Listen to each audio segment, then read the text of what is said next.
Welcome to Marketing 431, and today we are going to have the most fun that we have had since this morning. Because we're going to talk about break-even analysis, which is the only time in this class when you have to do, yes, I said the word math. Fortunately, it's only like algebra. So we can save our advanced structural equation modeling for maybe later in the semester if we have time. So we talked about pricing so far. We talked about price, what it means. It's kind of a strange little variable. It relates to how much money you get, but it's also a signal as to quality. It's a tool for positioning. It's an important element of the value equation. And we talked a little bit about the law of demand and how the law of demand is repealed for luxury products. Because if you raise the price for a luxury product, theoretically demand will go up to a point. And then we talked about that situation with oligopoly markets where you have a market clearing price, and when one company on its own tries to raise prices, you're going to lose sales, and when one company alone tries to cut prices, you're going to lose revenue. So the only way that we can effectively change prices is if the industry works in concert with each other, which is against the law. And then I think that was what we were leading up to, this break-even analysis, and I wanted to just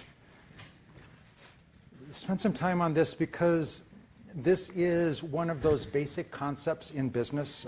It's covering it here in a marketing class, but it's a basic business concept. The idea of break-even, or sometimes it's heard as the payback period. And essentially what we're looking at is when I make an investment in a product or a business or any kind of a project, how long is it going to take to get my money back? If you are trying to get bank financing or outside financing for any project, that's like going to be one of the first questions that they answer. How much is it going to cost, and how much am I going to get the money back, and then what kind of return are we looking for? So the basic tools that we use for break-even analysis come from your basic accounting class. Do you remember what unit contribution is? That was probably number 7 on the test 3. Anybody? Bueller?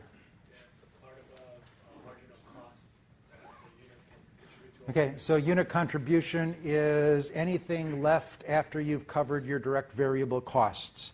So if my direct variable costs are $3 and I sell something for $5, I get a contribution, which is essentially cash that I can use to pay off the long-term debt. Yeah, that's really the big one. So what we look at is, I've got the equations here, and then I'm going to show it to you graphically, and then we're going to go through a bunch of examples. So the equation is the unit break-even is your total fixed, or your fixed cost divided by your unit contribution. And so what you're basically saying is, how many units do I have to sell? How much contribution do I have to get to pay off that fixed cost? And when the fixed cost is paid off, you've broke even. If you want to think of it in terms of dollars, then it's just unit break-even point times price. That gives you your dollar break-even point. So let's show it graphically, because this is totally impressive. As you can see, and I don't have a pointer for those of you who are not in the room, we've got this line right across here, fixed costs. This recognized, remember we talked about fixed costs are costs that don't change with volume sold, but you have to incur the fixed cost before you can sell anything.